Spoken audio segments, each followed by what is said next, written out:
The 1979 New Year's Day concert in Vienna proved to be a watershed musically and technically. It was both the end of an era for Willi Boskovsky, the Wiener Philharmonic's long-standing concertmaster, and the dawn of a new age in recording technology. Long fated as Decca's first digitally recorded release, recent archival research has unearthed a set of analog safety masters which have lain undisturbed in Decca's vaults for almost half a century, until today.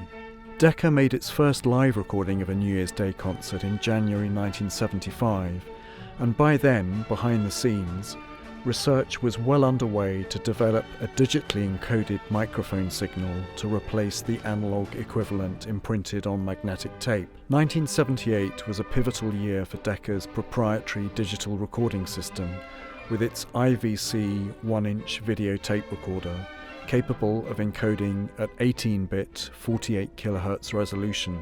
This was already a step ahead of the prevailing Redbook standard of 16-bit 44.1.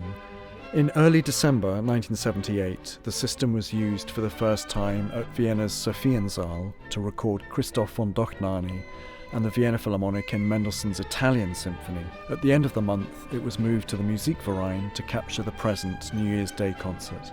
The assistant producer on those recordings, Andrew Cornell, recalls how fragile and unreliable those early digital recordings could be. The editing, he remembers, was especially laborious. Editing took an age, even though there wasn't that much, obviously. With huge investment at stake, it wasn't just precautionary to run trusted analog machines in parallel with digital, it was essential. Decca was still happily wedded to its analog 1960s Roy Wallace-designed Storm mixing desk, where quite simply one output fed the digital system and another the analog backup. This dual approach was used throughout the late 1970s and into the early 1980s. Decca was not alone in this. Most famously perhaps, the 1981 Glenn Gould Goldberg Variations was recorded by CBS both digitally and in analog. Indeed, since the 2002 State of Wonder reissue of Gould's performance, the analog tapes have always been preferred. Why return to the analog masters? Early analog to digital converters could yield a sound that was crisp and clean, yet also brittle. Gramophone magazine's esteemed Sounds in Retrospect panel praised the 1979 recording for its spectacular clarity, but noted that extreme treble was hard, and that the rather dead acoustic of a crowded Grosser Musikvereinsaal made all the instruments sound rather close and robbed the bass end of the spectrum of some of its warmth. Jimmy Locke, the original balance engineer, later mentioned to his Decca colleagues that he had deliberately recorded in close-up to demonstrate the transparency of the new technology. However, he sanctioned the use of electronic reverberation on subsequent remasterings, and for this analog cut, Rainer Maillard has used the live echo chamber at Emil Berliner Studios to recreate a bloom characteristic of Vienna's Musikverein. It was news of Decca's technological innovations, first with FFRR, full frequency range recording, and later with its early transition to stereo, that convinced the Wiener Philharmonic to have its flagship relationship with the British label from 1950 onwards. Clemens Krauss was one of the key conductors of those early Decca LPs, including a cycle of the Richard Strauss tone poems, which featured Willi Boskovsky's violin solos. It was Krauss too who consolidated the orchestra's concerts of Strauss family music in the 1920s and 30s into what we know today as the New Year's concert.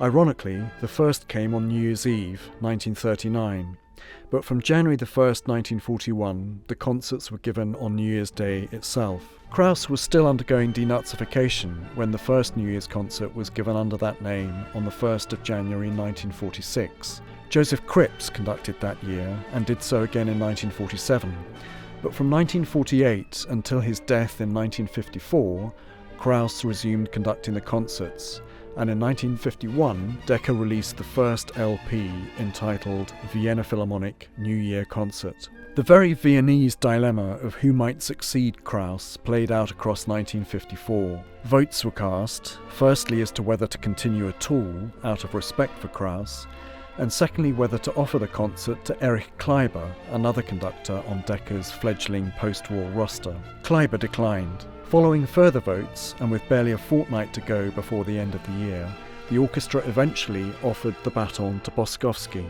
There is a touching photograph of Clemens Krauss shaking hands with Boskovski at the concert on the 1st of January 1954, neither man knowing that from the following year, and for the next quarter of a century, Boskovski would make the New Year's Day concert his own.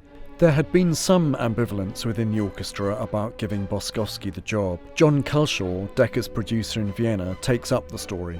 The orchestra hated him, but audiences the world over came to love him. He exuded the popular Viennese image. Compared with Krauss, he had little conducting talent, but he had something Krauss lacked and which provided a direct connection with Johann Strauss himself, namely that he could pick up his violin when he felt like it and just play along with the orchestra. It was a winning formula. In 1959, the concert was televised for the first time, and from 1966, capitalising on a global audience, Decca once again began branding its albums of Strauss waltzes New Year's Concert. It became big business, and in 1980, the baton passed to Lorin Maazel and the contract to Deutsche Grammophon, with recordings exclusively digital thereafter. This 1979 Analogue edition is thus a unique piece of recorded history.